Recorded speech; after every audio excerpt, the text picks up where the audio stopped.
Dylan, Jardon, and Henry Belcaster are two kids who I've interviewed before on episode 118. I think we said it in 121 for the podcast, but they're two of my friends who are phenomenal. I recommend these people to everyone because they've worked with people like Naval, which we talked about on this podcast. They also worked with Will Smith, and they've partied with billionaires, and you'll hear it all in this podcast and how it kind of made them question reality.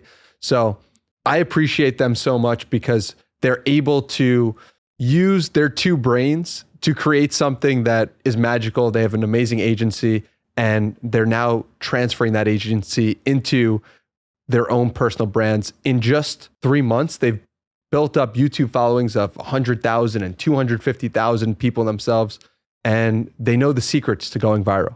So I hope you enjoy this episode with Dylan and Henry. This podcast is brought to you by My First Million. My First Million is one of my favorite podcasts, and you should check it out because you'll learn about technology, the future, where the world is going from two people who have sold businesses, and it's one of my favorites. I recommend it to friends all the time, and I think you'll enjoy it too. Search My First Million wherever you listen on YouTube, Spotify, and enjoy that podcast. Dylan, Henry, welcome to the podcast. Dylan, say hello. Hi. Henry, hello. Say hello for those listening. 1, 2, 3, 4, 5. Yes, that's what happens when we check. I don't have a lot of notes for you guys, but I want to start off the podcast with a quote from you to Naval Ravikant. Nice. I've been running around my apartment for 30 minutes. This is a dream come true. 6 months ago, I was unemployed listening to your original episode on Tim Ferriss's show. Tim inspired me to consider entrepreneurship, and you finally persuaded me to take the leap. Today, Smart Nonsense just crossed $100,000 in monthly recurring revenue, and we're growing faster than ever. Thank you for the shout out and for making this all possible. We're so excited to recomposing together. This is your quote. Now back to jumping around my apartment. Dude, I thought you were going to say 100,000 views, and I was like, there's no way. There's no way the Smart Nonsense pod has 100,000 views. And then Naval Ravikant responds to that. How does he respond to that?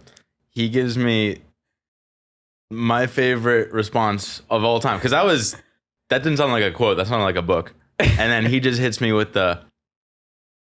And for the audio listeners, that is just an okay, a scuba. Two okay. emojis. One, that's the scuba okay, and then the praying, which is really a high five emoji to what was the longest monologue of my life, just, pouring my heart out. And he just hits me Would with you say looking forward to recompose together? Inside joke, dude. Okay. It was just me and Naval. We're tight. So that was it. Yeah, we got super close and then realized we're not that close. So how did you start working with Naval?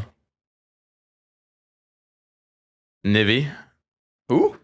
These are threads I haven't thought about in a while.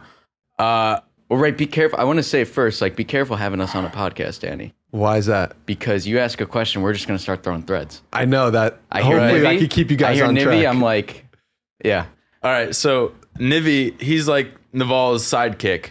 I think either Nivy or Naval saw what we were doing with the All In podcast, which is like Chamath, David Sachs, David Friedberg, and Jason Calacanis. We're making some clips for them. They saw the animations, like, oh, can you animate some of Naval's stuff? We came back to him like, oh, that's sick. This is our dream. Like, we love Naval. And then I'll stutter a lot too when I get nervous, so watch out.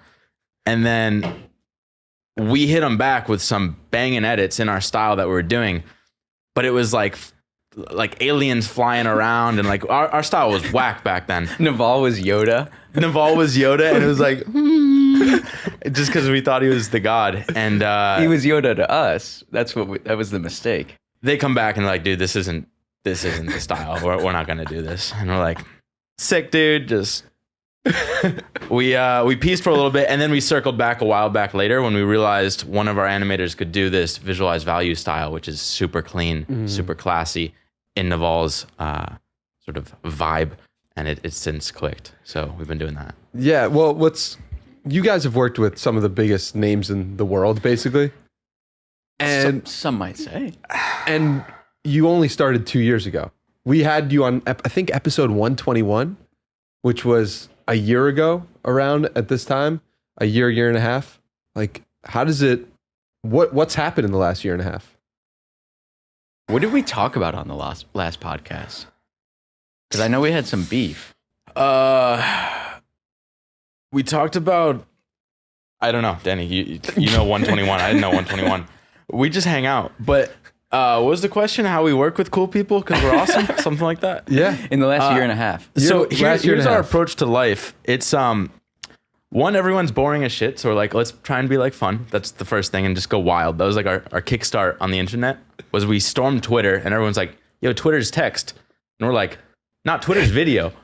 And so we just storm them with these like crazy video edits over the top, and people are like, what the hell is that? And we're also like really goofy, so we're like forging fake plane tickets to go and like show up at people's houses and build their video sets, and like basically just popped off on Twitter doing all this like free crazy work. And just people took notice everywhere. So started with like My First Million podcast, then All In, then like Hasan Minhaj, whatever, Tim Ferriss. Hey, let me name drop everybody. Please go for it. Podcast. Yeah, go for it. Abdul, name drop. Thanks, Belky. Henry's also Belky. And I don't know. It's just like our whole focus has been being the best in the world at something. And we're just constantly trying to avoid what everyone else is doing. And so we kind of like pushed the heavily animated frontier. Now people are copying that. Even your clips, Danny, I'm seeing them. They're like our really shitty clips back like a year ago. And so we try and move away from that because we know that's where the competition is going. And that's why people keep reaching out to us versus the other way around now. Yeah. Well, it's interesting too, because in the last 2 months, really 3 months, you guys have taken the stuff that you've done for other people and started to do it for yourself. So take me through that journey of going viral yourself. And I know Alex Lieberman played a role in that, telling you guys to... That's a name drop. I was going to say, at some point, what ended up happening is we had all these clients, all these people were name dropping, right? And then they start coming to us and they're like, yo, boys. Don't do that. That's an inside joke.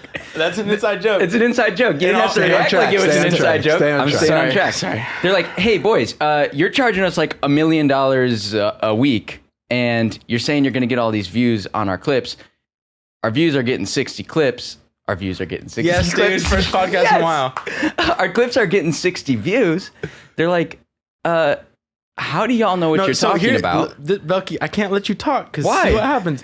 You tell stories bad. So it's like, okay, paint the picture. Our company, we have payroll. It's like 80 grand a month. And we're bringing in like 70 grand a month before even paying ourselves. So we're like, oh, we're going to go bankrupt. Literally, we're going bankrupt in a week. And none of our shit's working. The team doesn't know. We basically have like a bunch of animators that are doing like your current shitty clips. They're doing a lot of that. So we're like, oh, we can't sell that. We got to go for like the Hail Mary, which is Morning Brew. They kind of teased us on this Aquahire. I don't know how you say it. Mm-hmm. We're like, holy shit, this is our chance to just cash out with this beast that we built. We call it a hog. We don't know what to do with it. So like, let's just sell it to them. We're like, yo, you want it? It's like 200 grand for 2 months. They're like, that's a crazy number because your shit don't go viral. And we're like, okay, time to go viral. Because they didn't buy us. So we had to like crack the code. We somehow salvaged. I don't know how we like don't go bankrupt because we have almost like every single month of this year except for like the last 2 months. But now we bounce back because we cracked that code. Yeah. So I just want to like take through the strategy. What you did was you got all these incredible people from the Philippines to do video editing for you.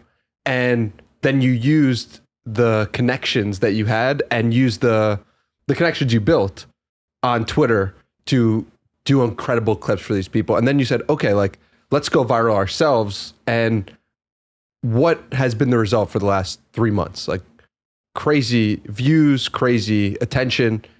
I think you have what, 250,000 subscribers? Come on, don't rub it in, dude. 285 maybe? 85,000? Oh, you've double lapped me, huh? I think maybe. So okay.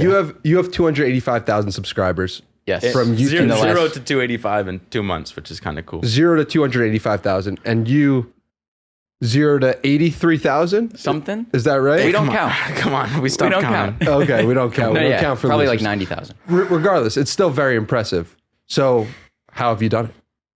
I'm trying to think now. Like the biggest difference now is we no longer have to go and like scrap to payroll, right? Like to make payroll, we no longer have to like pitch stuff. Now that our stuff is going viral, everyone just sees our stuff. They're like, I want that. Yeah. Now we have all this crazy inbound business. How do we do it though? How do we do it? So are we at Morning Brew? Are we trying to go chronological? Well, Right. So, okay. So we have this Morning Brew issue. They're like, how are you going to make us go viral if you guys haven't gone viral yourselves? Dylan steps away from the business for like a month. He's like, you know what, Belky, you just got to run this thing. I need to figure it out. I need to figure out the viral code. Someone's got it. So he steps away for a month, and he started taking inspiration from things like Wait But Why. What's the TikTok one? Big Weird World. Vox, right? Like everything we do has kind of this like foundation of Vox graphics behind it. And then you looked at stuff that was already working and just told it better in 60 seconds. It's like, can we find 10-minute viral stories that have already gone majorly viral? And then can we just be the people that tell those stories in 60 seconds? So it's like not going to reinvent the wheel. That's how it happened. Then he was like, Belky, now that I've done it, I've gone seriously viral. If you can go viral, that means clients can go viral. Let's imagine you're a client. Keep in mind, okay, so here's painting the picture. We're almost bankrupt. Somehow salvage that. I go into like monk mode for a month, just in my cave, come out, I'm like, oh, let's just copy the shit that worked like 5-10 years ago, but these people are too lazy to do the short form versions. I go do that. Granted, there's like a month where basically I put out the clip, but it wouldn't hit on YouTube for like 3 weeks. So there was this dead period of like, I think this is really good and I haven't seen this before, but like nothing happens for 3 weeks. And in that time, like half of our customers cancel, our clients cancel. So we go from like, I remember going to Narragansett where I live in Rhode Island, and it was like, we had this reunion, we're making like 140 grand a month, or like that was top line, but like profit should be like 70 grand a month. And then out of nowhere, it just like half the people cancel because their shit wasn't working. So now we're in this like weird limbo of I just start going viral right as everyone cancels. So like, oh, what the fuck? Like, dude, the business The roller highs and coaster lows of was that. like the highest potential energy ever, but it's just like the lowest the company could be. So now we're like back in this spiral, and we're bootstrapped. So like everything's just scrapping month to month. And it's like, oh, if you want to invest, you hire a bunch of people, but then everyone cancels. And it's like, oh, what the fuck? Now we have all these people and don't know what to do with it. And it's like that cycle is repeated like every quarter for the last like 2 years. And I actually forgot. It was more like, hey, Belky, let's imagine you're a client now. We need to replicate virality with you in 5 days. Because you need to go viral in 5 days so that we can sell that to clients in 7 days so that we can get 3 clients and make payroll in 2 weeks. It's like that crazy. Yeah, it's kind of confusing to like, but basically like we wanted to replicate it before selling to clients because it's like, oh, maybe it's just like for some reason what I'm doing. But then Belky was able to do it. Like I tell Belky, I'm like, yo, Belky, this is the formula. He puts out a video like, here's how to go viral. And on his vlog, the next 2 videos he does right after I tell him the formula, they both get over 15 million views. Wow. It's like, oh, okay, we got something here. This is interesting. What's the formula? Well, the formula at its basic is like, okay, take something that's already viral. So it's like people already like the idea. It's like, okay, that should do pretty well. And then you bring some tea, some energy to it. Like a lot of people are just boring as shit. So it's like, okay, like actually want to teach this thing. And then we just layer on like the thing that no one else can really do, which is really our moat, is this crazy animation where we spend, like we have the best animators in the world spending 3 days on just a single edit. And it comes out as like, Casey Neistat literally says the best short video he's ever seen on YouTube. It's like, oh, okay, this is Henry's Nike edit that he saw, which is like, okay, that's just where we want to go because no one can touch us when we layer on like viral, story, tea. I missed the story part. Story is important. Story, energy, and then whatever, animation. But most of it's in finding things that are already viral, like not reinventing the wheel. I say this thing about musicians. It's like, now I'm telling it to everyone. It's like, so you want to be an aspiring musician. You don't go try and release original songs to pop radio. No one will ever listen to them. You make cover songs of things that are already super popular. Right. You release those to YouTube. People are familiar with them. They already have the viral potential. Build an audience that way, then release original songs when you have an audience. It's the same thing. It's like, what are our cover songs? What are our viral ideas? They've already done 10 million views in a 20-minute video.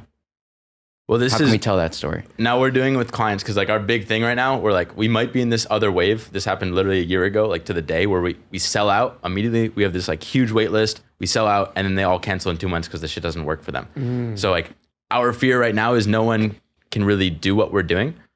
We're going to see because now like contracts are really big and it's like a lot of money on the line. But basically the idea with everyone is they come in and they're like, hey, I'm Danny Miranda. I want to talk about my life stories. I'm really interesting. It's like, no one gives a shit about Danny or Dylan or Henry. Especially in the shorts feed. Right. Shorts feed is like, if it's like an hour podcast, maybe we can get into like our stories, but like even the listeners right now, they don't care about Dylan Jardon. I don't matter. But like talking about the All In podcast might be interesting to some people or I don't know, Naval or Tim Ferriss or like those people, that's interesting. So start the hook there. It's like, give them, I like the analogy of you're just walking down the street. It's like, oh, if you're going to stop a stranger, which, hey, I kind of did that for a while. Danny knows that was dating coach stuff, but it's like you're stopping a stranger, give them like why they care right up front. They don't care about you. They care about something in pop culture that they already recognize. Okay, so let's keep the listeners engaged with Will Smith. What's it like? Oh, I forgot about him working too. with Will Smith. Nice, Danny. Horrible. Take it. Horrible. That was, so the Will Smith approached us. Why did he approach us? He saw probably some Naval stuff on Instagram. He saw Naval He's like, stuff. whoa, those are crazy animations. I want that for my new book. So he's releasing this new book called Will, and he wants us to animate quotes from the book in this kind of visualized value, Jack Butcher, Naval, abstract style. It's his audiobook. So It's his audiobook. Well, how does that go down, right? So like, does Will Smith send you a DM? Do you get a message from someone's team? What's your reaction? Let me caveat our what's it like to work with Will Smith with we didn't work with Will Smith. Interesting. We worked with his team. What are they called? It's the like basketball Westbrook Media. Yeah. And they're So- fine. The reason I say horrible is for a different reason, but They're probably great in Hollywood. We just hate Hollywood. So it's like how do they reach out? we get a just on my Instagram. Like I don't really check like DMs on Instagram, so thank God at this point. Like somehow I checked. I don't know if it was like a week late, but getting an Instagram DM from the guy that runs this Westbrook thing. He's like, "Yo, love this stuff." I don't know. He was basically like teasing out like, "Is it just Henry and me doing this? What you an agency? What's going on?" Long story short, he's like, "Oh, we should work together." Sends me an email, and this is like also for some reason there was like all-time low and all-time high at the same time. I forget what the context was, but basically sends me an email, and we're working with like just charging a couple grand for like $1,000 per video. It was like 10 for 10 was our offer. He comes in, and he's like, "Yo, we want 10 videos," which we normally charge like 10 grand for. He's like, "Wave a magic wand, wouldn't want to pay much more than like 40 grand. This is like no negotiation. He's just like, "Can you do like 10 of these things that takes you like a week or two to do, and we're gonna pay you 40 grand?" Like, dude, like I'll take 40 grand, Will, or this guy from Westbrook. So we do that, but it's like it's a big just dick fuck of, hey, do this stuff ASAP because Will has this launch in 2 weeks. We make all these clips, like we take our whole team off what they're doing just to do these clips. They only release like 1 or 2, and we just totally upended our whole company to like hit this fake deadline. So that's when we radicalized and we went like, oh, we're the anti-agency because we want to be the opposite of that. Right. So the reason it was horrible is because it was big agency versus our big agency. And we both had ways of operating. Theirs was more traditional, like this Hollywood. There's and just we're like, oh, let's just have like 13 different text message threads and like emails, and it's just like 100 different people. Go to meetings, all this stuff. yeah, that you and then want to like our project lead left their agency. Their project lead working with us left mid-project, so it's just like who's responsible for what here? I think and they we just- radicalized. I don't know. Is this why all the Hollywood people just get taken advantage of? Because they're just throwing out huge numbers everywhere for shit they don't even post. It made no sense to me. But same thing right now. We've been kind of like we did the Netflix special for Hasan Minhaj, like at least the like early graphics on it.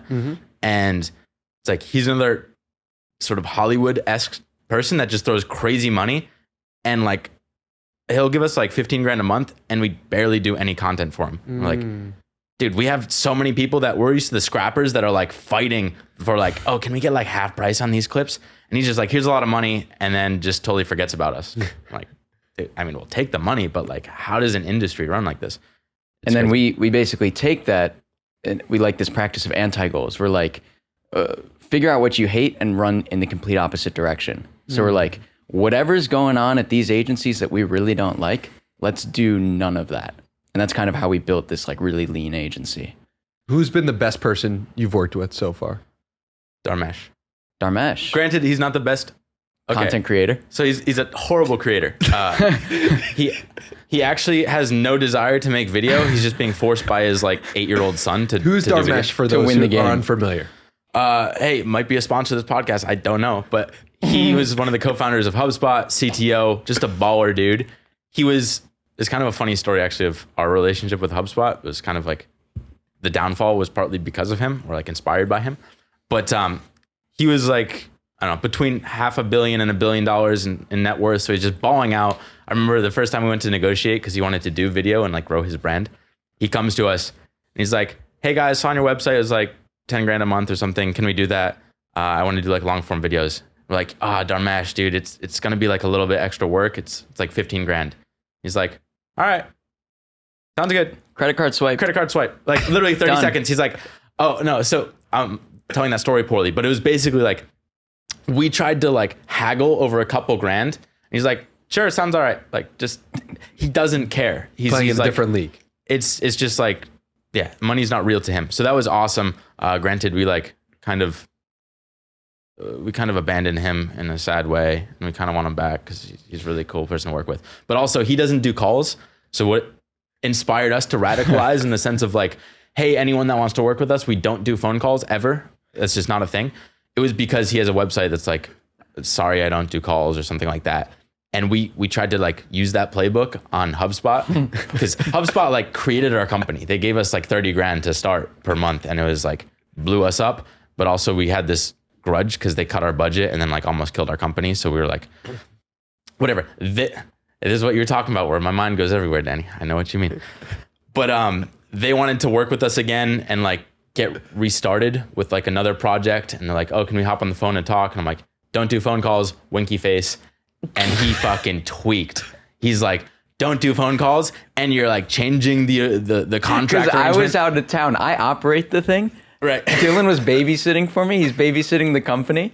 And he's like, there was one fire drill with these people. He's like, nope, we're not an agency. Don't do phone calls, winky. Right. Henry's in Iceland for literally a week, comes back and our biggest client's gone. And he's like, Dylan, what the fuck did you do? I'm like, sorry, I didn't want to do a phone call. Take me through like getting the first client. Like I know we might have covered this in the first podcast, but like a lot of people are in the position listening to this, like, I would love a 30 grand a month contract. How do I even get that? So I think that is the most beautiful thing about agency work is we were doing nothing. We had a shitty podcast that was getting no views. I was living on the floor. We're in this apartment with 4 people doing literally nothing. And as an agency, you can just be like, hey, this person has a need. We can solve it. And they have a lot of money. We can do it for 10 grand. And if you do good work, you can just go out and get that thing. Hey, tell the story though. Right. So that first one was I'm sleeping on the floor, and the My First Million guys, Sean Puri and Sam Parr, they like keep teasing this idea that they want to become a video podcast. They want to become a video podcast, and they won't do it. And we see this playing out on Twitter. Like, it's also weird because now they have over 100,000 subscribers on YouTube, and I primarily listen or watch it Video via first. And it's Video weird first. to think about them not having a video podcast. Right. And so eventually, I'm scrolling through Twitter one day, and to paint the picture, going from $0 to $10,000. I'm scrolling through Twitter, and this poor soul hops in a thread with Sam and Sean, where Sam and Sean are like brainstorming about their video setup. They're like, are we going to do this? Who's going to help us? Who can do it? What would it look like? This guy's like, yeah, I'll come out to Texas this weekend and I'll make the thing for you. And I basically just hopped in that thread and totally hijacked it. We both get in there. We're like, hey, we're going to be in Austin Tuesday. We know how to do this. We've done it for ourselves. I run out. I make a vlog showing them literally like a studio like this. This is exactly what we can make for you guys. Dylan gets the team to work. He's like, let me also show them the post-production we can do for them. Right? So we're not a company. We don't have anything. And we post that to Twitter. You forgot, like I mentioned it before, but like in this thread where this dude's like, I'll fly out and do this. We're like the big anti-permission. Like if you're asking for permission, you're approaching it wrong. Like you're going to get beat by the crackheads like us that just slide in. So we go into fake or like real old emails of flights and we just Photoshop them. We technically use like the inspect tool on Google Chrome, make it look like we're flying to Austin and to whatever, San Francisco. And we post it and like, dude, we're there on Monday. Better be ready. And they're like, are y'all serious? Like, should we be scared? That's the difference is there were probably 10 people in that thread like, hey, if you want me to come, I can do it for $8,050. Hey, if you want me to come, I can get you a Sony and a Shure SM7B and like this is what I would do. And we're like, no, we're there on Monday. Right. For free. For free. Just It's do like- more. We're like literally we will put this on Drop our credit someone's jaw. cards, Yeah. set up their spaces, and something will come back to us in kind. Well, that's okay. I know we probably talked about this on 121, but like our whole approach, which we termed squatter marketing, was like, okay, you'll have these people that are asking for permission. They're like, oh, can I edit your clips or whatever? You're kind of seeing that. But it's like, dude, just go in and do it for free forever. And like worst case scenario, people just think they paid you to work on their shit. It's like, Yeah. All In Podcast never paid us. My First Million, they didn't pay us for the first month until they like literally begged us. They're like, we need to wire you 30 grand. Like, please let us pay you. And I'm like, I don't have a company. I don't know how to accept this. But I didn't know how to price anything. But basically like them, Naval, Tim Ferriss at first was free. It's like all free work. And people are like, oh, if Naval's paying them, I should be paying them. And it's like, how much is he paying? Well, the website says this much. It's like, no, dude, they don't pay us, but you do. And that's how we grew our entire business. So it's like, yo, just be okay with free work. Make it like the best so that people are like, wow, I really need that. And they're going to want to work with you. Or the people that are fans of them are going to want to work with you. We were okay going into debt over free work. I think that's the difference. What's it like to party with billionaires? Horrible. Yeah, it sucks. It actually sucks. There was a point, we'll tell the story, but we were partying with like the PayPal Mafia, right? And for like the 2 months after that, I don't think like we got nothing done because we had all these existential questions about life. Wow. But to take you back, so we had done some work with the All In podcast. David Sachs really took a liking to us because Why? Why would he like you too? Right. He's got these rants on the podcast. He's always getting interrupted by the other guys. And we could basically edit all those interruptions out and condense his takes into 60 seconds. So he liked that. Freeberg hated us because we were so reductionist, right? He wants to make like hour and a half long points. So we just end up being like decently good friends with David Sachs. I want to tell how I got misinvited to the. I basically got invited on accident, but I can't remember. How it started. We went to their summit. They had a summit for All In, and it's like all the fans go, and they actually didn't like Jason. I don't think likes us either. I don't think they all really like us, but I don't think they all really like each other. I think it's all fake. It's all fugazi. But we were kind of like, oh, we did all these free clips. It'd be nice if we got invited. We didn't get the invite versus the guy that did the intro did, and we're like, yo, David, I think he did like a sad face emoji to David or something, like no invite. And then he realizes, oh shit, Henry and Dylan should probably go. They invite us to that. But there, David Sachs' wife, Jacqueline, lovely woman. We hadn't met her by this point, but she's just lovely. Had we? We hadn't. Had not. No, Yeah, she was just like fangirling on you. Yeah, had not.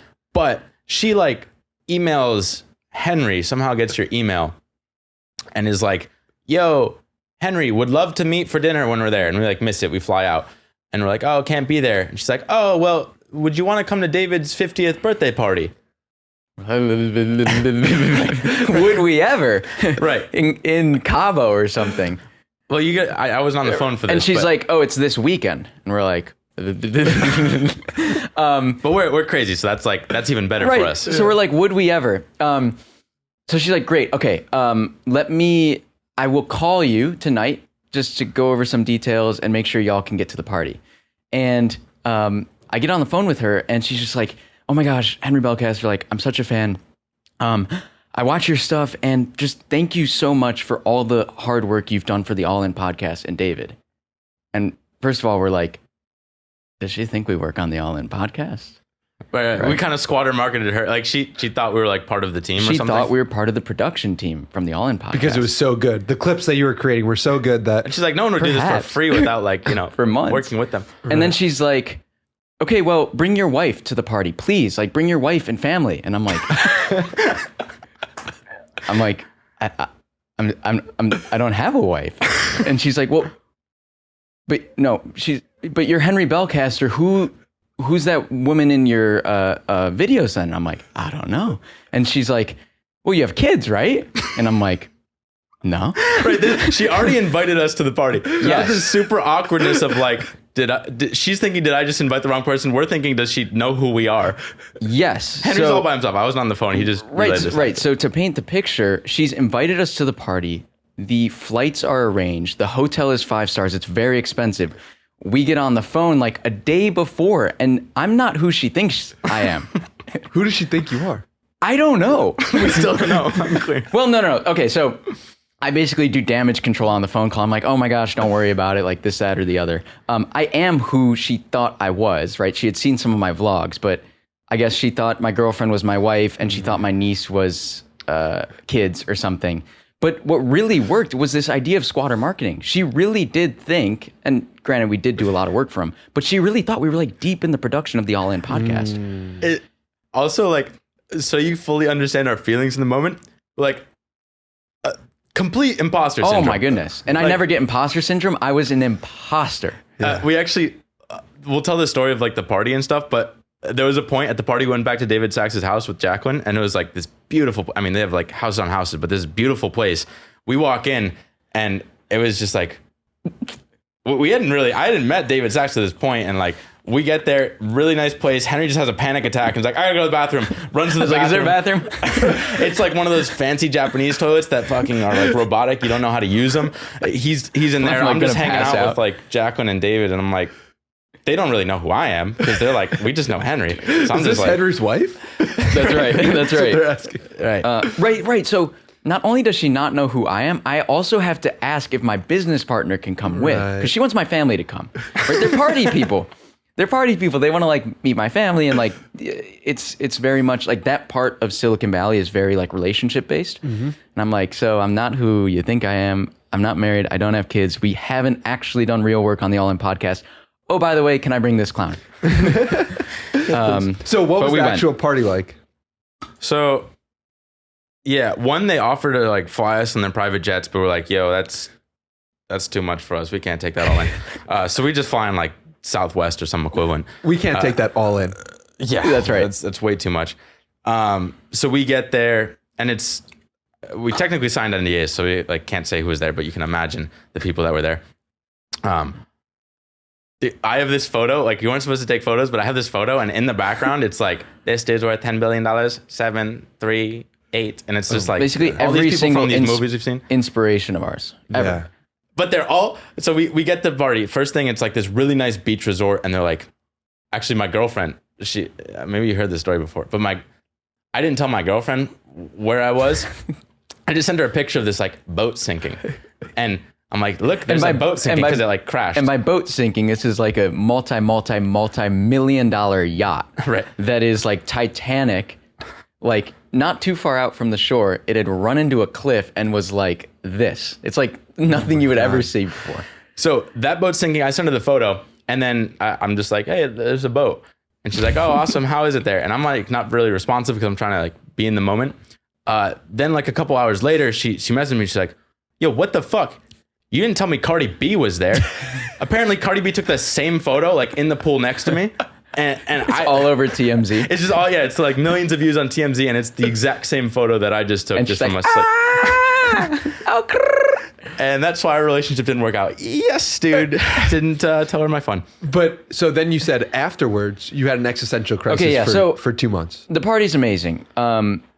Jackie Sachs, David's wife, put on the whole thing. They do these crazy parties, and we basically meet all of our inspirations. We get to talk to them.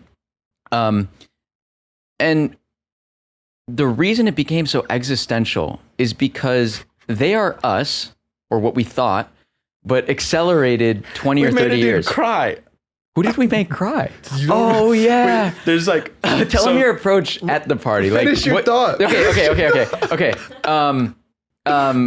So these guys are 20, but we got to get to how you approach the party because it's hilarious.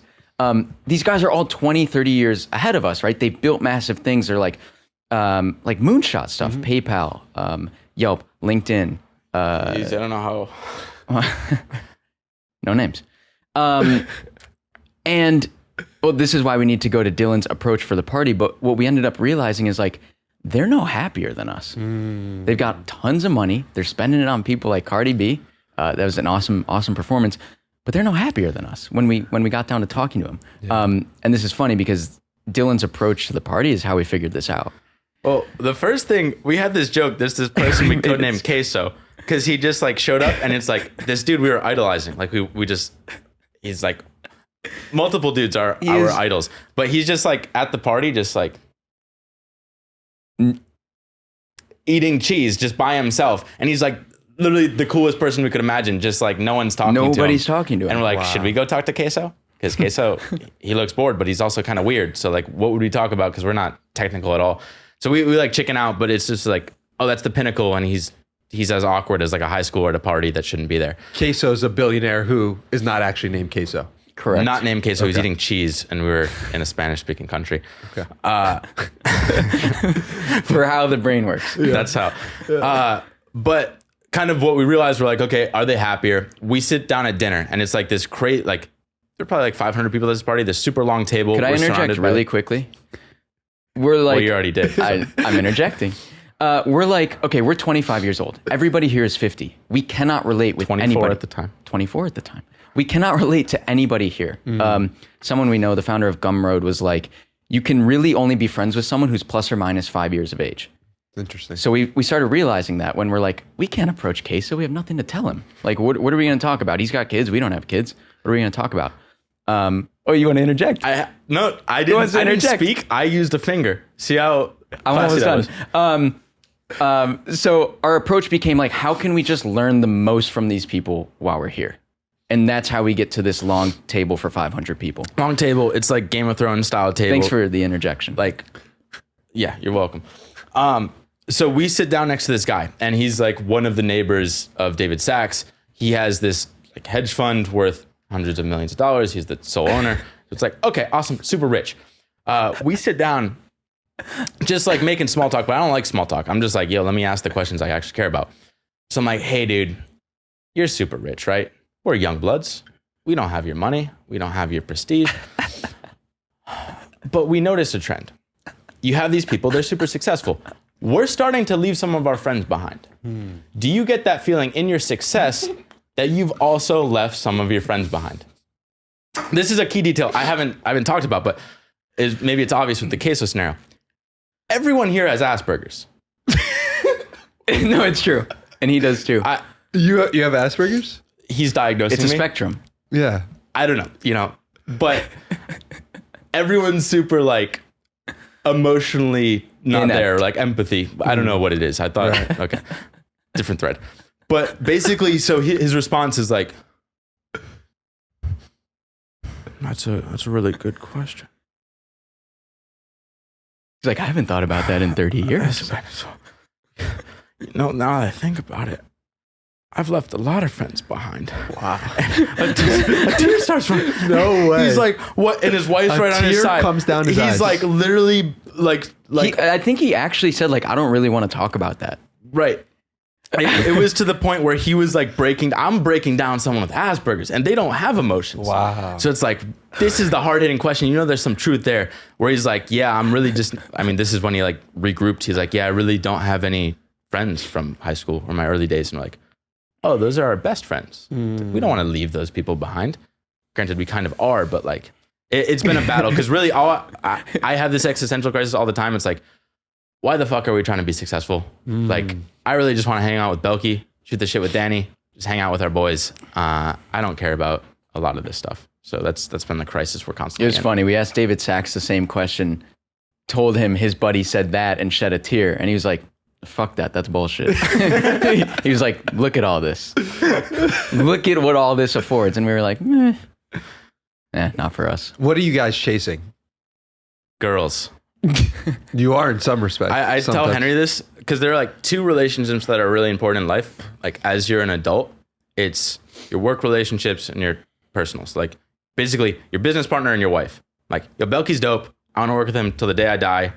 That's amazing. Now I'm just like, okay, the only like other side is the wife thing. So I'm trying to like figure out who's the same wavelength for me. Granted, Belky's kind of checked out of that game. He's got a dog and a family and kids apparently.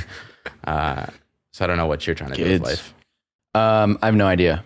Oh, he's trying to make more money. That's what he's trying to do. I definitely need more money, right? All the whole caveat here is we still have like $0.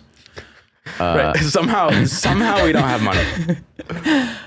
What am I trying to do? This is what set us back for 2 months after that party. Yeah. Dylan's like, I want to figure out the wife thing or the women thing. And I'm like, I don't know what I want.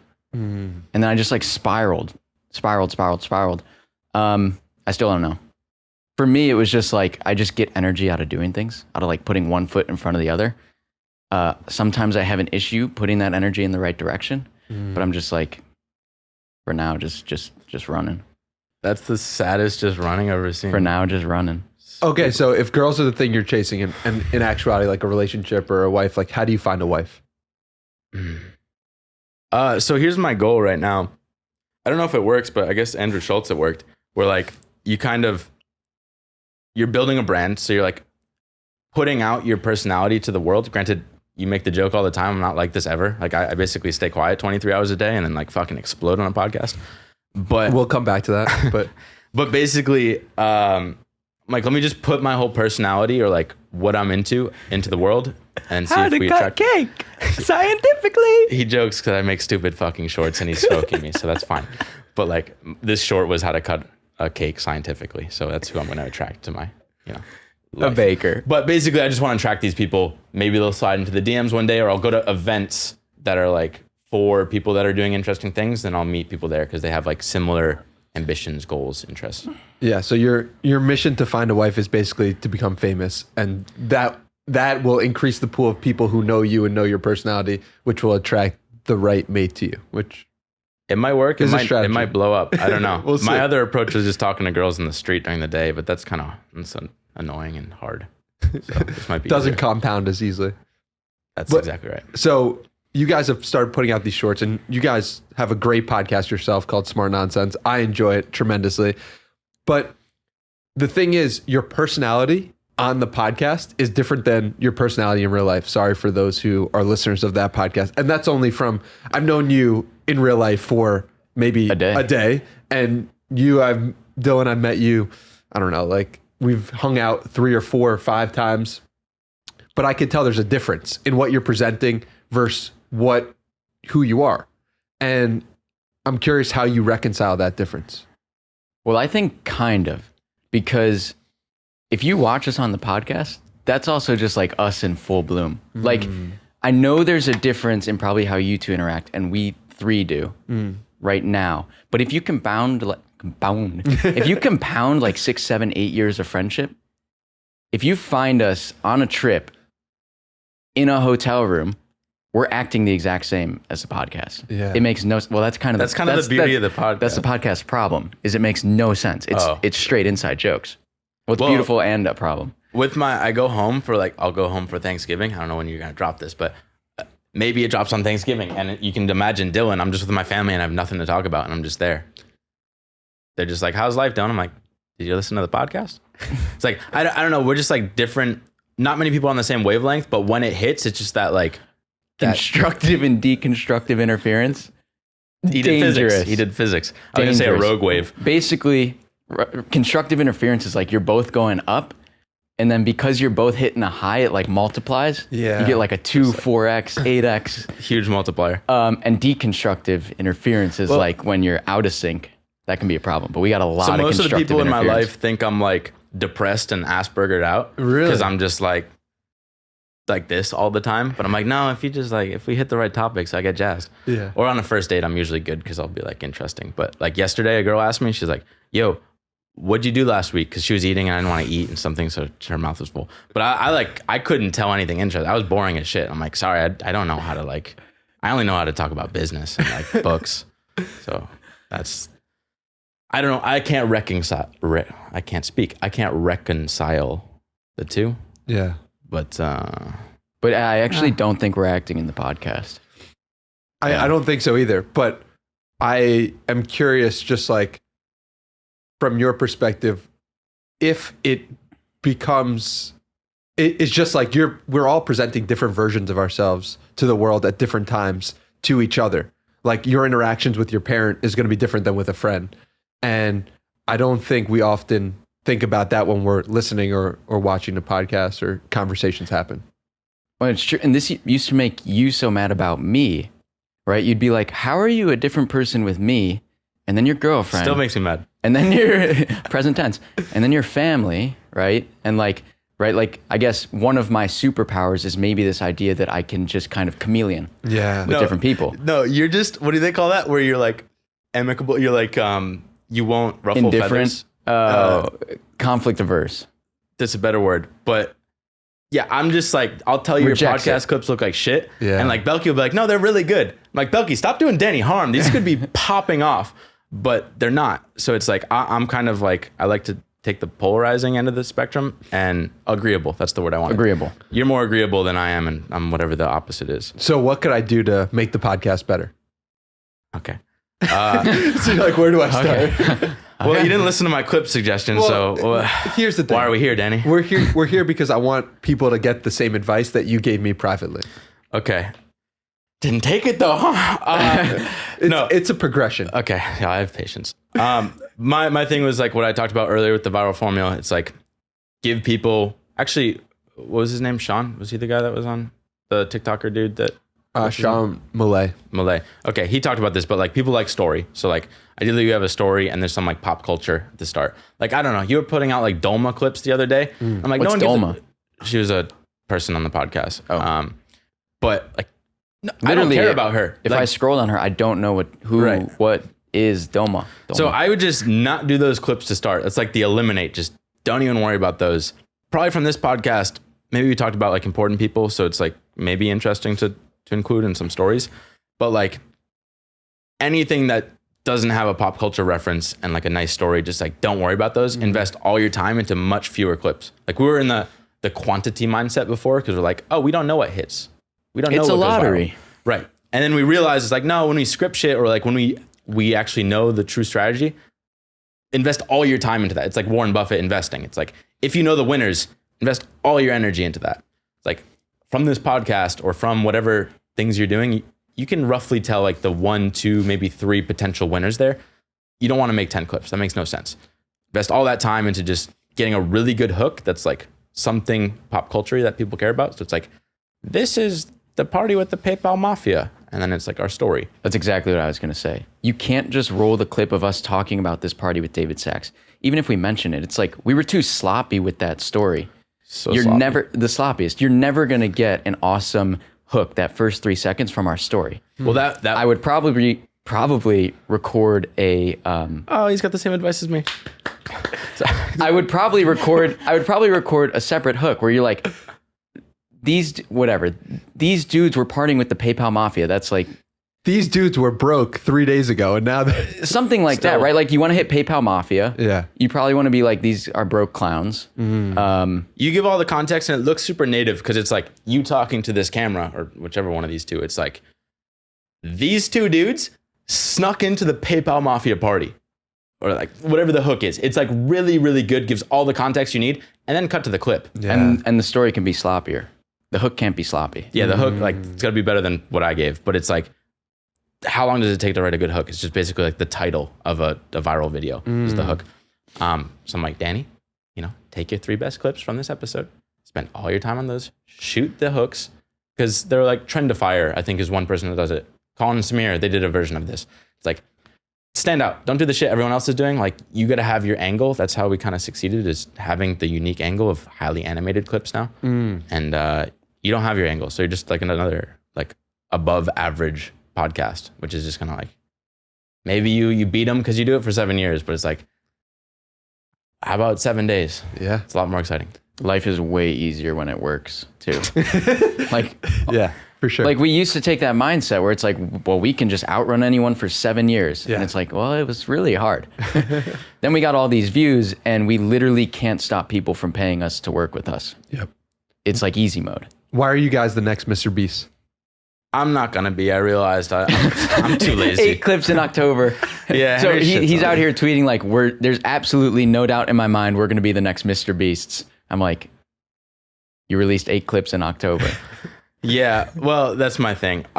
So Belky's gonna be like Mr. Beast level, or at least Really? like, probably not, but like 10 million subscribers pretty soon. I won't be because I'm like, I'll find the innovation, which is like right now it's hiring a writer so we can stop writing our shorts. It's kind of hard because we realize we're pretty good at storytelling. We're basically trying to do like South Park for education. It's the better framing because like we like doing stupid accents and like racist stuff. That's kind of like if you just like go over the cancel line and then the people are like giving you a lot of leeway and people really like this stuff because people are too afraid to talk about it. Basically being like nerdy.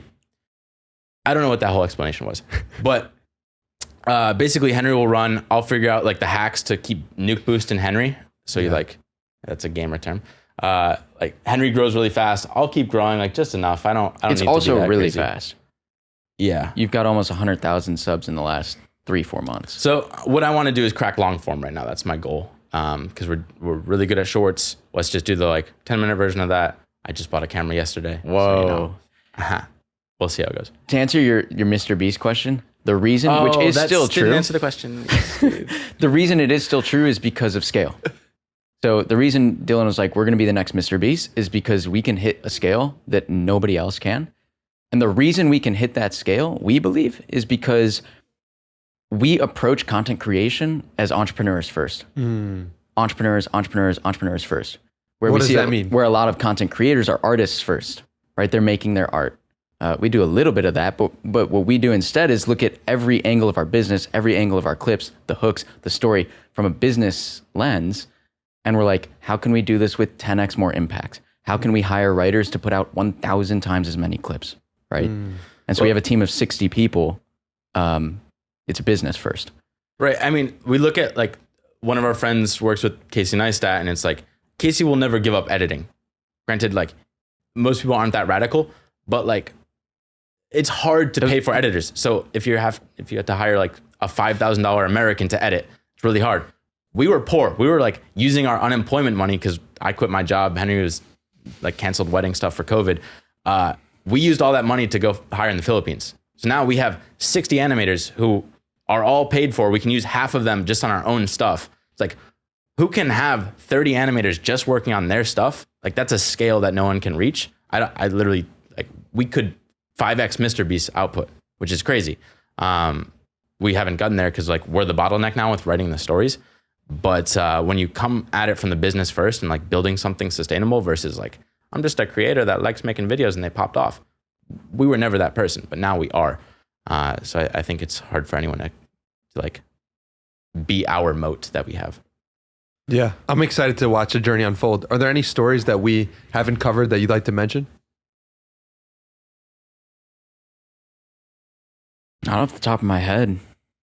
There are a lot of stupid stories. There's so everywhere. many stories. I know. Here's my advice for, we've had like the most luck of the most luck of the most luck. Like I was just on a call in this group of like founders of companies of like anywhere from $2 to like $100 million. And we're on the call and they're all like pulling their hair out, just stressed out of their mind. They're like, oh, I'm on calls all day. Like the business cycle stuff. They're all worried about the economy.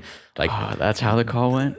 they're all stressed out of their mind. And like, we have relative, like I don't do anything all day. I just like come on a podcast and write some stories and watch videos. Like I do nothing. Henry's just getting into that phase now because we got an operator for the agency. But Maybe it's like, this is why we have $0. could be.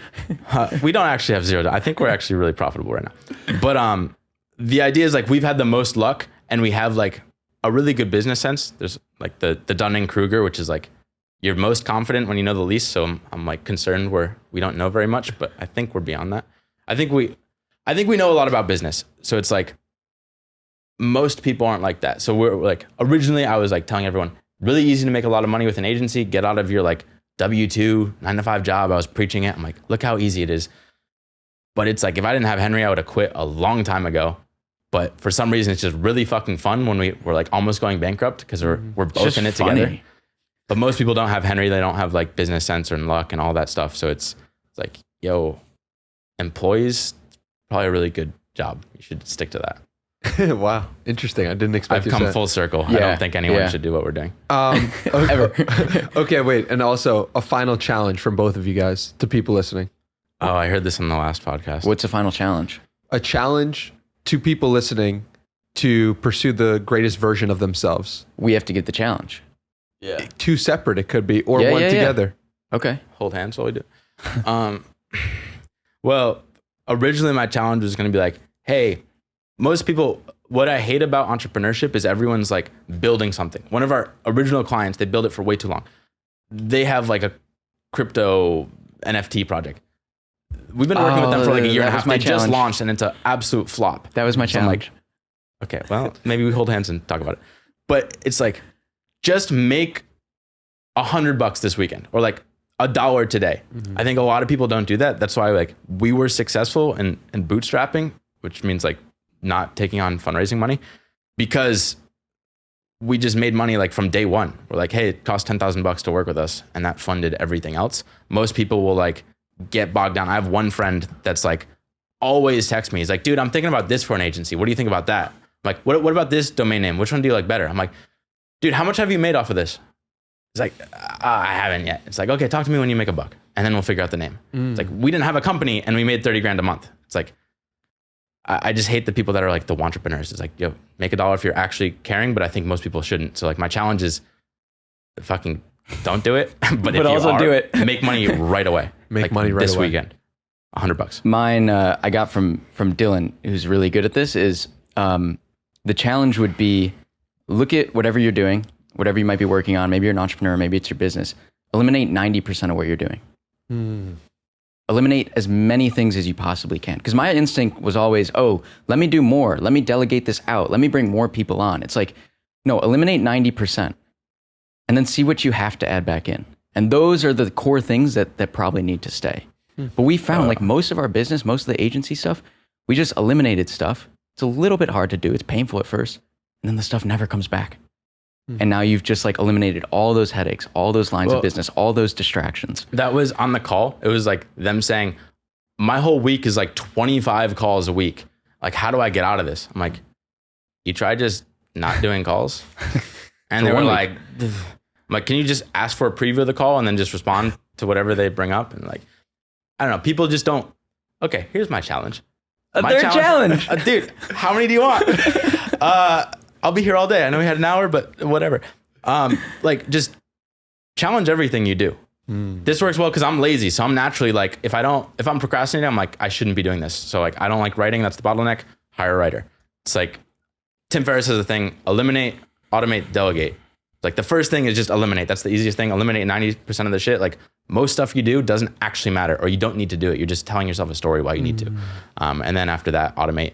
Don't hire. Like hiring fucking sucks. It's like people are just a lot. That's what we realized. Like avoid as many people as possible. But Denny, I think you need a person to help out with video editing. So that's my challenge. Well, you already have. Oh, and a fourth challenge. That's a personal I'll challenge. wrap it up there. I don't know. Dylan, Henry, I could actually talk to you guys for hours. This was amazing. Tell people where they could follow you guys for more Smart Nonsense podcast. Check it out. It's great. But where should we send people? YouTube. Dylan Jardon, Henry Belcaster. Awesome. And if you want to make viral clips, if you want to go viral, No. shut it down. Shut it down. Shut it down. Clip.co. Clip.co. But It might be shut down by the time people listen to this. That's the problem. Okay. Yeah, just follow us on YouTube. yeah, link below. Thank you guys so much.